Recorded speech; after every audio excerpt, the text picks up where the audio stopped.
छात्रों, आज हम एथनोमेथोडोलॉजी या लोक विधि विज्ञान के बारे में अध्ययन करेंगे। अंग्रेजी भाषा के शब्द एथनो का अर्थ होता है लोक या जनसाधारण। जब जनसाधारण अपनी धारणाओं को बनाने के लिए कतिपय पद्धतियों को अपनाते हैं तो इसे मेथड कहते हैं। जब इन पद्धतियों को वैज्ञानिक संदर्भ में अध्ययन किया जाता है तो इसे लॉजी कहते हैं। इस भांति एथनोमेथोडोलॉजी लोक या जनसाधारण द्वारा प्रयुक्त विधियों का अध्ययन है। एथनो का अर्थ है लोक या जनसाधारण, मेथड का अर्थ है पद्धति या विधि, लॉजी का अर्थ है विज्ञान। अतः एथनोमेथोडोलॉजी यानी जनसाधारण द्वारा प्रयुक्त विधियों का वैज्ञानिक अध्ययन। समाजशास्त्रीय सिद्धांतों में जो फिनोमिनोलॉजिकल उपागम है उनमें एथनोमेथोडोलॉजी सबसे अधिक और महत्वपूर्ण विधि समझी जाती है।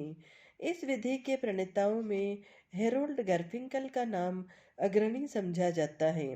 यद्यपि गारफिंकल ने जो कुछ लिखा है वह समाजशास्त्र की मुख्य धारा में नहीं है, फिर भी गारफिंकल की कृति सम्मान के साथ याद की जाती है। एथनोमेथोडोलॉजी सिद्धांत या समाजशास्त्र पर बहुत अधिक लिखा गया है। जो भी इस संबंध में लिखा गया है उससे भ्रांतियां भी बहुत पैदा हुई है। भ्रांतियों के कई कारण हैं। एक तो यह कि कोई समाजशास्त्री अपने आप को एथनोमेथोलॉजिस्ट समझता है और फिर वह जो कुछ लिखता है ज़्यादातर अस्पष्ट होता है। एथनोमेथोलॉजिस्ट अपने अध्ययन क्षेत्र में सहभागी अवलोकन करता हुआ इस तथ्य की खोज करता है कि किस भांति लोग दिन प्रतिदिन की घटनाओं को स्वीकृत मानकर चलते हैं। वास्तव में यह एथनोमेथोडोलॉजी के प्रति बड़ा ही नरम रुख है। सच्चाई यह है कि एथनोमेथोडोलॉजी लोगों की धारणाओं पर जोर देता हुआ यह देखता है कि इन धारणाओं को बनाए रखने में, इन्हें निरंतरता देने में लोग किन विधियों को काम में लाते हैं। इन विधियों का अध्ययन ही एथनोमेथोडोलॉजी करती है। जैसे यदि किसी जाति का सदस्य जाति से बाहर यानी अंतर्वैवाहिक समूह के बाहर विवाह करता है या अंतरजातीय विवाह करता है और जाति उसे दंड नहीं देती तो भविष्य में सभी लोग ऐसा करने लग जाएंगे और जाति की पहचान ढीली और कमजोर पड़ जाएगी। अतः जाति के मुखिया और सदस्य इस चुनौती का मुकाबला करते हैं और अंतरजातीय विवाह करने वाले व्यक्ति को जाति से बाहर निकालते हैं। उसे पृथक करने के लिए उसके साथ बोलचाल बंद कर देते हैं, आर्थिक संबंध भी तोड़ देते हैं। इसके पीछे उनकी मंशा यह है कि जाति की व्यवस्था बनी रहे और जो कोई उसे आंच पहुंचाने की कोशिश करे उसे सबक दिया जाए।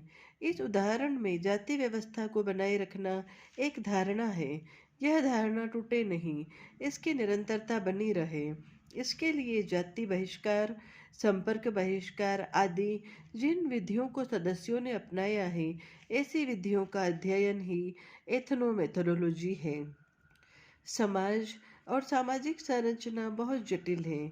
उन्हें बनाए रखने के लिए किसी फौज की ज़रूरत नहीं होती। समाज और संरचना बनी रहे, इनकी पहचान सुदृढ़ रहे, इसके लिए लोक जीवन के कुछ तौर तरीके हैं। समाज के नियम, उपनियम, व्यवस्था आदि को बनाए रखने के लिए जनजीवन जिन विधियों और तरीकों को काम में लेता है वही सब कुछ एथनोमेथोडोलॉजी है। अधिक सरल शब्दों में कहेंगे कि एथनोमेथोडोलॉजी उन विधियों का अध्ययन करता है जिनके माध्यम से लोगों की धारणाएं बनी रहती हैं या उनमें परिवर्तन लाया जाता है। हिंदी में कई बार इसे लोक विधि विज्ञान भी कहते हैं।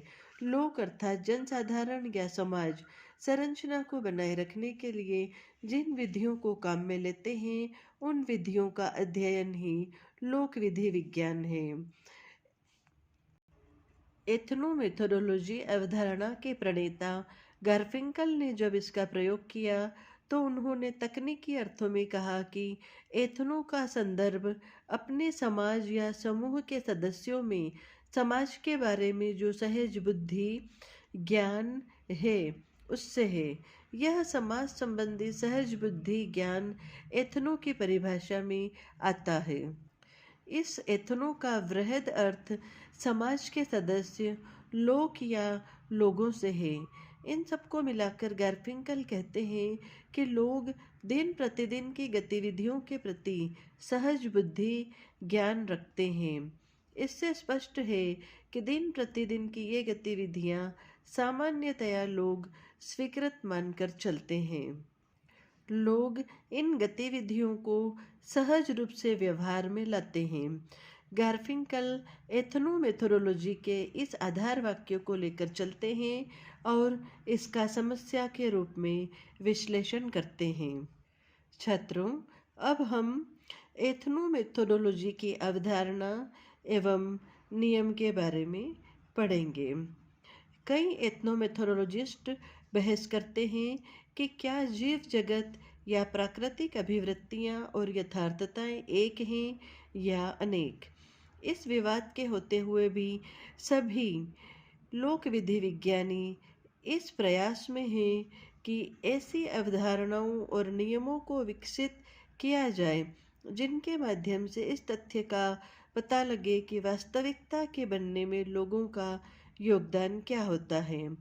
एथनोमेथोलॉजिस्ट यह जानना चाहते हैं कि लोगों द्वारा बनाई गई जो यथार्थता है उसका रखरखाव कैसे होता है और वह किस प्रकार बदलती है। लोगों में यथार्थ के प्रति जो भी बोध है उनके निर्माण के लिए कोई ऐसी अवधारणाएं या प्रस्ताव नहीं है जो सर्वसम्मत हो। अतः अब यहाँ पर हम कुछ प्रमुख अवधारणाओं का अध्ययन करेंगे। पहला, आत्मवाचक क्रिया और अंतःक्रिया। हमारी अधिकांश अंतःक्रियाएं यथार्थ या वास्तविकता को बनाए रखने के लिए होती हैं। ऐसी अंतःक्रियाएं आत्मवाचक होती हैं। इन क्रियाओं का केंद्र स्वयं व्यक्ति होता है। इन क्रियाओं में धार्मिक अनुष्ठान, कर्मकांड आदि होते हैं। व्यक्तियों की यह मान्यता है कि इस संसार को परमात्मा ने बनाया है और परमात्मा ही हमारे दिन प्रतिदिन के जीवन को नियंत्रित एवं संचालित करता है। किसी भी कर्मकांड या पूजा पाठ का उद्देश्य इसी विश्वास से चलता है कि परमात्मा को प्रसन्न रखा जाए। इस तरह की गतिविधि जो कर्मकांड से जुड़ी हुई है आत्मवाचक अंतःक्रिया है। ऐसा भी होता है कि कई बार कर्मकांड क्रिया के करने पर भी अपेक्षित परिणाम नहीं निकलते, फिर भी लोग अपने विश्वास में किसी तरह की दरार नहीं आने देते। जैसे लोगों का विश्वास है कि पर्याप्त वर्षा के लिए यज्ञ करना चाहिए। यज्ञ से इंद्रदेव प्रसन्न होते हैं और पर्याप्त वर्षा हो जाती है। यह विश्वास आत्मवाचक है। इससे आगे जब यज्ञ कर लेने पर भी वर्षा नहीं होती तो इससे लोगों के विश्वास में कोई कमी नहीं आती। वे तर्क देते हैं कि यज्ञ पूरी निष्ठा से नहीं किया गया था, विधिवत रूप से संपन्न नहीं हुआ, इसी कारण वर्षा नहीं हुई। प्रत्येक स्थिति में आत्मवाचक अंतःक्रिया और अस्तित्व जनमानस में बना रहता है। ऐसा व्यवहार विश्वास को बनाए रखता है, उसे सुदृढ़ता देता है और यह सब उस स्थिति में भी होता रहता है जबकि विश्वास यथार्थ द्वारा जुटला दिया जाता है। यदि हम एथनोमेथोडोलॉजी का अवधारणात्मक विश्लेषण करें तो स्पष्ट हो जाएगा कि मनुष्यों की अधिकांश अंतःक्रियाएं आत्मवाचक होती हैं। साधारणतया लोग दूसरों की भावभंगिमा, शब्द सूचना आदि जो यथार्थता को बताते हैं आत्मवाचक पद्धति से विश्लेषित किए जाते हैं। ऐसे प्रमाण भी मिलते हैं जो यथार्थता के अनुरूप नहीं होते, फिर भी लोगों का मन करता है कि ये घटनाएं गलत नहीं हो सकती। आत्मवाचक अवधारणा बराबर हमें यह बताती है कि लोग अपनी अंतःक्रियाओं से किसी विशेष यथार्थ को बराबर बनाए रखते हैं। एथनोमेथोडोलॉजी का अध्ययन इस प्रश्न पर अधिक केंद्रित होता है कि आत्मवाचक क्रियाएं किन परिस्थितियों और प्रसंगों पर देखने को मिलती हैं। एथनोमेथोडोलॉजी की अवधारणा एवं नियम में दूसरी अवधारणा एवं नियम है संदर्भितता का अर्थ। बीमार व्यक्ति आपात स्थिति में डॉक्टर से मिलता है। तुरंत जांच करने के बाद डॉक्टर मरीज को सलाह देता है कि उसे 2 गोलियां तो तत्काल लेनी है और 2 सोते समय। बाल मंदिर में हाल में प्रवेश लेने वाला बच्चा हिचकियां लेकर रोता है। अध्यापिका कहती है, लो हम तुम्हें खाने की गोली देते हैं। दोनों ही उदाहरणों में गोली शब्द का प्रयोग हुआ है, लेकिन दोनों के संदर्भ अलग हैं। डॉक्टर का गोली से संदर्भ दवा की गोली से है, जबकि अध्यापिका की गोली एक मीठी टॉफी है। एथनोमेथोडोलॉजी का तर्क है कि हमारे जो भी प्रतीक हैं, हंसना, रोना, गाना, नाचना, दांत बिचना, इन सब का अर्थ किसी न किसी संदर्भ में होता है और इसलिए अंतः क्रियाओं में प्रतीकों का अर्थ अनुक्रमणिक यानी संदर्भ युक्त होता है। हंसी कई तरह की होती है, व्यंग्यात्मक, प्रशंसात्मक, संवेगात्मक इत्यादि। हंसी के इन विभिन्न प्रकारों को विशेष संदर्भ में ही सही तरीके से समझा जा सकता है। एथनोमेथोडोलॉजी उपरोक्त 2 अवधारणाओं आत्मवाचक और संदर्भ के माध्यम से अंतः क्रियाओं का विश्लेषण करता है। यह अंतः क्रियाएं हमारे इर्द गिर्द के समाज के विश्लेषण में सहायक हैं। हम बराबर कहते आ रहे हैं कि एथनोमेथोडोलॉजी के कई प्रकार व रूप हैं। इन विभिन्नताओं के होते हुए भी जहाँ तक इन 2 अवधारणाओं एवं नियमों का प्रश्न है, वहाँ कोई विवाद नहीं है। छात्रों, अब हम पढ़ेंगे एथनोमेथोडोलॉजी की कुछ सामान्य अंतःक्रियात्मक पद्धतियाँ। वास्तविकता क्या है, यथार्थ क्या है, आज तक किसी को पता नहीं लगा। फिर भी समाज वैज्ञानिकों और दार्शनिकों का सदियों से यह प्रयास रहा है कि हम किसी न किसी तरह आखिरी या आधारभूत यथार्थ का पता लगाएं। एथनोमेथोडोलॉजी भी यथार्थ की इस खोज के संदर्श को लेकर अनुसंधान में व्यस्त है।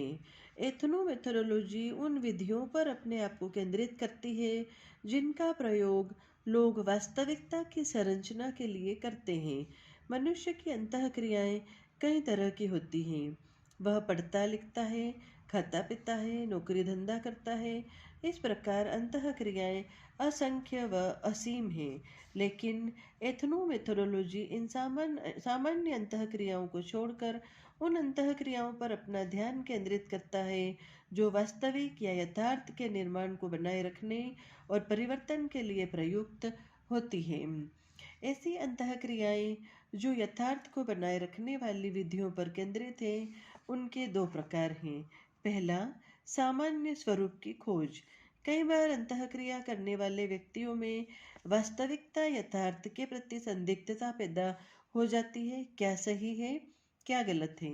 ऐसी दुविधा में प्रयत्न यह किया जाता है कि वे यथार्थ को उसके सही संदर्भ में देखें। जैसे गांव के कुछ लोग अस्थि विसर्जन गांव के तालाब में करते हैं और कुछ गांव की नदी में।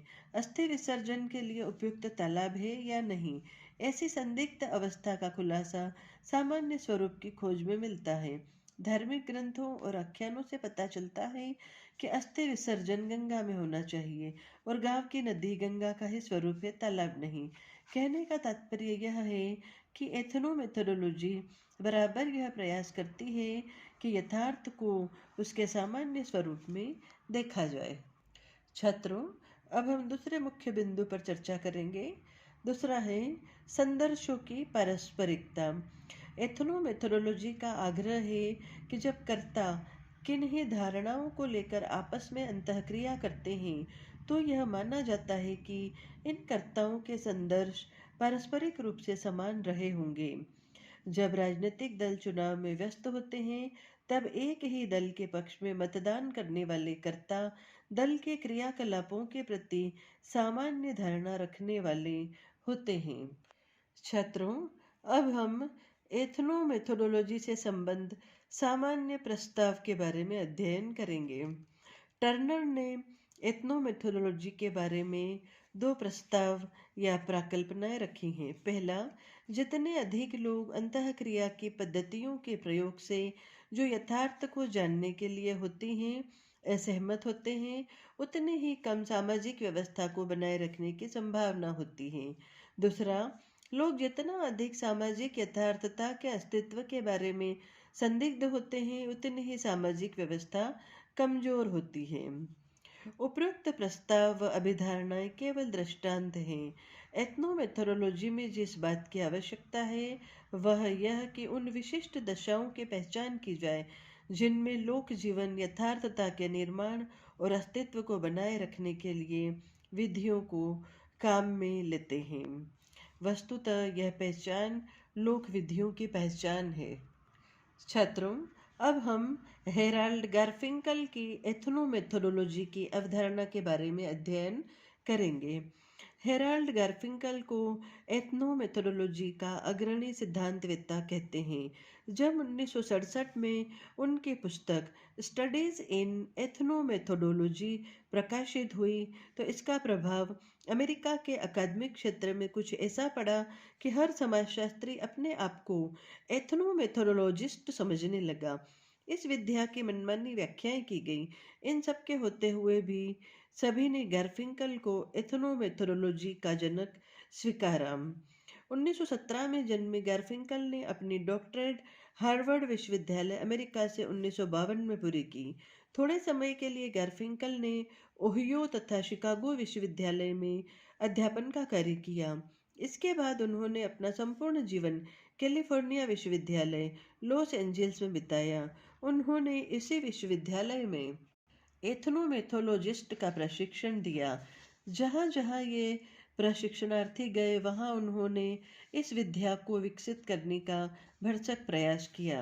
गारफिंकल स्वयं स्वीकार करते हैं कि उनके सिद्धांत निर्माण की प्रक्रिया में जिन लोगों का प्रभाव पड़ा उनमें टैलकट पार्सन्स, अल्फ्रेड शुट्ज, अरोन गुरविच और एडमंड हर्सल हैं। स्टडीज इन एथनोमेथोडोलॉजी में इन विद्वानों के उद्धरण अत्यधिक हैं। गारफिंकल इन सब के प्रति अपना ऋण व्यक्त करते हैं। यद्यपि पार्सन्स का प्रभाव इन पर बहुत कम था, फिर भी गारफिंकल स्वीकार करते हैं कि प्रकार्यवाद और एथनोमेथोडोलॉजी का मौलिक आधार मानव व्यवहार है। गारफिंकल का एथनोमेथोडोलॉजी के प्रति यह उद्देश्य था कि इस रहस्य को खोलना कि लोग धारणाओं को स्वीकृत मानकर या मिथकों को मान्यता देकर अंतःक्रियाएं किस प्रकार करते हैं। गारफिंकल का केंद्रीय मुद्दा यह है कि लोग स्वीकृत धारणाओं के अनुसार अपने व्यवहार का अनुकूलन क्यों और कैसे करते हैं। अपने सैद्धांतिक मुद्दे को अधिक स्पष्ट करने के लिए गारफिंकल एक उदाहरण देते हैं। जैसे किसी कक्षा में घंटी बजने के पश्चात अध्यापक का पहुंचना और बोर्ड पर कुछ लिखना, फर्श पर पन्ने बिछा देना, इस प्रकार कुछ असामान्य व्यवहार करना जिससे छात्र कुछ अलग तरह का अर्थ निकालते हैं। गारफिंकल ने अध्यापक के कक्षा में व्यवहार जैसे कई छोटे मोटे प्रयोग किए। सबका निष्कर्ष वे यह निकालते हैं कि समाज में लोगों की अभिवृत्ति जो कुछ होता आया है उसे स्वीकृत कर लेने की है। अध्यापक का व्यवहार टेस्ट लेने की तैयारी है ऐसा नहीं कहा जा सकता, लेकिन अध्यापक सामान्यतया कक्षा में विवेकी व्यवहार ही करते हैं और इसलिए अविवेकी व्यवहार होने पर भी विद्यार्थी सामान्य अर्थ ही निकालते हैं। बात यह है कि सभी गतिविधियों में कोई न कोई व्यवस्था अवश्य होती है। समाज के सदस्यों के व्यवहार नियमानुसार ही होते हैं। इसी कारण कक्षा के बाजारू व्यवहार को भी विद्यार्थियों ने व्यवस्थित एवं नियमित समझा। एथनोमेथोडोलॉजी जिस विधि द्वारा लोग इस तरह का व्यवहार करते हैं उन विधियों का विश्लेषण करती है। घटनाओं एवं प्रसंगों में कोई न कोई अर्थ निकालकर लोग अपनी पूर्व रचित धारणा को मानकर दुनिया या समाज का निर्माण करते हैं। एथनोमेथोडोलॉजी केवल एक नई विधि मात्र नहीं है जो परंपरागत सिद्धांत संदर्भ से जुड़ी हुई समस्याओं का हल निकाल सके। यह एक वह सैद्धांतिक संदर्श है जो परंपरागत समाजशास्त्रीय अध्ययन की समस्याओं से हटकर है। सच्चाई यह है कि एथनोमेथोडोलॉजी कुछ अन्य विधियों को काम में लेता है जो सामान्यतया सभी सिद्धांत काम में लेते हैं। इसकी कुछ विधियां ऐसी हैं जो अन्य सैद्धांतिक विधियों से भिन्न हैं। छात्रों, गारफिंकल एथनोमेथोडोलॉजी के सिद्धांत निर्माण में प्रकार्यवादी विचारधारा से असहमत हैं। वे दुर्खाइम के सामाजिक तथ्य सोशल फैक्ट की आलोचना करते हैं।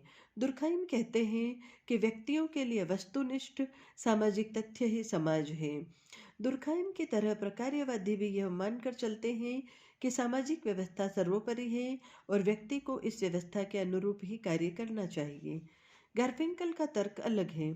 उनका कहना है कि सामाजिक तथ्य अपने आप में कुछ नहीं, उनका निर्माण और अस्तित्व तो व्यक्तियों की दिन प्रतिदिन की गतिविधियों पर निर्भर है। इससे गारफिंकल का तात्पर्य यह है कि सामाजिक तथ्यों को लोग अपने दिन प्रतिदिन के व्यवहार द्वारा वैधता देते हैं। समाज के नियम उपनियम को व्यक्ति मान्यता देते हैं, स्वीकृत समझते हैं। जो कुछ सामाजिक तथ्य हैं उनका अर्थ व्यक्ति ही लगाते हैं। इसका अर्थ यह हुआ कि सामाजिक तथ्य अपने आप में कुछ नहीं है। वास्तविकता तो लोगों द्वारा अपनाई गई विधियां हैं जो इस तरह अर्थ निकालते हैं। एथनोमेथोडोलॉजी प्रकार्यवादियों के विपरीत यह मानकर चलते हैं कि समाज में जो कुछ है वह समाज ने नहीं बनाया है। उसे बनाने का श्रेय व्यक्तियों का अनुभव है जो समाज में रहते हैं। एथनोमेथोडोलॉजी इस बात का अध्ययन नहीं करता कि अंतःक्रिया प्रक्रिया में किस भ्रांति विभिन्न भूमिकाओं से अपेक्षा की जाती है। इस तरह का मुहावरा तो प्रतीकात्मक अंतःक्रियावाद का होता है। एथनोमेथोडोलॉजी का उद्देश्य तो उस प्रक्रिया की पहचान करनी है जिसके माध्यम से लोग समाज के नियम उपनियम को स्वीकृत समझकर चलते हैं। ये समाज के व्यवहार में अर्थ खोजने की कोशिश करते हैं। एथनोमेथोडोलॉजी के लिए वास्तव में निर्वचनात्मक प्रक्रिया का अध्ययन ही एक महत्वपूर्ण घटना है। इस प्रकार प्रकार्यवादी मानक और मूल्यों को व्यक्ति के व्यवहार का नियंत्रण करने वाला मानते हैं। प्रतीकात्मक अंतःक्रियावादी मानक और मूल्य का उद्गम अंतःक्रिया प्रक्रिया से मानते हैं। दूसरी ओर प्रकार्यवादियों और प्रतीकात्मक अंतःक्रियावादियों के विपरीत एथनोमेथोडोलॉजी की रुचि मानक एवं मूल्यों के उद्गम में नहीं है। इनके प्रति इस विद्या का कोई रुझान नहीं है। इसकी रुचि तो उस प्रक्रिया की पहचान करने में है जिसके माध्यम से लोग अंतःक्रियाएं करते हैं और यह प्रमाणित करते हैं कि मानक और मूल्यों के अनुसरण कर रहे हैं। दूसरे शब्दों में प्रकार्यवादियों के अनुसार मानव और मूल्य व्यक्ति को एक निश्चित व्यवहार करने के लिए बाध्य कर देते हैं। प्रतीकात्मक अंतःक्रियावादी मानक और मूल्य का उद्गम अंतःक्रिया से समझते हैं, जबकि एथनोमेथोडोलॉजिस्ट इस प्रक्रिया की पहचान करते हैं जिसके द्वारा लोग अपनी अंतःक्रियाओं में मानक व मूल्यों का परिपालन करते हैं। छात्रों, अब हम गारफिंकल के एथनोमेथोडोलॉजी सिद्धांत की विशेषताओं के बारे में चर्चा करेंगे। उनके सर्वप्रथम विशेषता है विवरण और अभिप्राय। गारफिंकल ने एथनोमेथोडोलॉजी की बहुत बड़ी विशेषता उसके विवरण पद्धति की है। किसी एक स्थिति में व्यक्तियों के बीच में अंतःक्रियाएं होती हैं। यहाँ अंतःक्रिया और स्थिति का विवरण महत्वपूर्ण है। विवरण के अंतर्गत दो तथ्य होते हैं, भाषा और अभिप्राय। लोग जब कभी क्रिया करते हैं तो वे इसकी व्याख्या करने के लिए किस भाषा या मौखिक प्रतीकों द्वारा विवरण देते हैं। उदाहरण के लिए हम किसी बच्चे को पूछते हैं कि उसने जो तस्वीर बनाई है उसका विवरण दो। अब बच्चा विवरण देता है, समझाता है कि उसने चित्र की शक्ल और जिस तरह के रंग प्रयुक्त किए हैं उन सब का अभिप्राय क्या है। इस तरह का विवरण हम अपनी क्रियाओं के बारे में दूसरों को देते हैं। गारफिंकल का कहना है कि विवरण और अभिप्राय इस बात पर निर्भर करते हैं कि स्थिति कैसी है। जब दो व्यक्ति अपनी अंतःक्रिया को कोई अभिप्राय या अर्थ देते हैं तो उनका संदर्भ किसी न किसी स्थिति से होता है। समय से होता है और अंतःक्रिया के पीछे व्यक्तियों का जो इरादा है इससे होता है। अतः जब अंतःक्रियाओं या प्रतीकों का विवरण दिया जाता है तो इसके साथ अभिप्राय भी जुड़ा रहता है। छात्रों, अब हम गार्फिंकल के एथनोमेथोडोलॉजी सिद्धांत की दूसरी विशेषता का अध्ययन करेंगे। दूसरी विशेषता है अध्ययन विधि। एथनोमेथोडोलॉजी की अध्ययन विधियाँ कोई विशेष नहीं है। ये वे विधियाँ हैं जिनका प्रयोग सामान्यतया सभी समाज वैज्ञानिक करते हैं। तथ्य सामग्री एकत्र करने के लिए एथनोमेथोडोलॉजी में खुली प्रश्नावली, गहन साक्षात्कार, सहभागी अवलोकन, वीडियो टेपिंग आदि का प्रयोग किया जाता है। कभी कभी एथनोमेथोडोलॉजी में प्रयोग भी किए जाते हैं जिनमें यह देखा जाता है कि दिन प्रतिदिन के जीवन की दशाओं का अभिप्राय व्यक्ति क्या निकालते हैं। एथनोमेथोडोलॉजी की तरह प्रतीकात्मक अंतःक्रियावादी भी इन्हीं विधियों का प्रयोग तथ्य संग्रह के लिए करते हैं। इस विज्ञान का संपूर्ण मुहावरा यह है कि हम जिस दुनिया में रह रहे हैं उसकी वास्तविकता का ज्ञान हमें होना चाहिए। दूसरे शब्दों में, जैसा कि साथाज का कहना है कि एथनोमेथोडोलॉजी गतिविधियों का अध्ययन करती है, न कि गतिविधियों से संबंधित सिद्धांतों का। यह तो कुछ इस तरह है कि कोई व्यक्ति पानी में तैरना सीखे। यह सही है कि तैरना सिखाने वाली पुस्तकों को पढ़कर व्यक्ति तैरने के बारे में जान सकता है, लेकिन स्वयं तैरना सीखने के लिए उसे पानी में उतरना ही पड़ेगा। इसी कारण प्रायः एथनोमेथोडोलॉजिस्ट कहते हैं कि एथनोमेथोडोलॉजी क्या है। इसे जानने के लिए एथनोमेथोडोलॉजी जो करती है उसे करो। छात्रों, निष्कर्षतः हम यह कह सकते हैं कि समाजशास्त्र की यह विधा सूक्ष्म के अध्ययन पर अपना ध्यान केंद्रित करती है। शूर्ज, बर्जर और लुकमान आदि विचारक मुख्यतया दार्शनिक हैं और उनके अध्ययन का क्षेत्र विशाल है। यह विचारक मनुष्य की चेतना की प्रक्रियाओं और इसी तरह वास्तविकता की सामान्य प्रकृति को समझने की कोशिश करते हैं। एथनोमेथोडोलॉजी विशेषकर इस तथ्य का अध्ययन करती है कि आम लोग अनुभविक परिस्थिति में किसी भी घटना के अर्थ को किस प्रकार निकालते हैं। अतः यह अवश्य है कि एथनोमेथोडोलॉजी में काम करने वाले विचारक विशाल के अध्ययन पर आधारित सिद्धांतों से असहमत नहीं हैं। उनका तर्क सामान्य है। सूक्ष्म का अध्ययन हो या विशाल का, सिद्धांत तो सिद्धांत होता है। एथनोमेथोडोलॉजी के क्षेत्र में काम करने वाले अनुसंधानकर्ता जिन विधियों को काम में लेते हैं उनमें वैयक्तिक अध्ययन, गहन साक्षात्कार, जीवन कथा आदि सम्मिलित है। वास्तविकता यह है कि एथनोमेथोडोलॉजी गतिविधियों का अध्ययन है, न कि गतिविधियों के बारे में कोई सिद्धांत। यह तो कुछ इस तरह से है कि कोई व्यक्ति नदी में कूदकर तैरना सीखे। एथनोमेथोडोलॉजी समझने के लिए अनुसंधानकर्ता को स्वयं एथनोमेथोडोलॉजी काम में लेनी चाहिए। जब वह एथनोमेथोडोलॉजी को प्रयोग में लाएगा तभी अपने आप एथनोमेथोडोलॉजी समझ में आ जाएगी।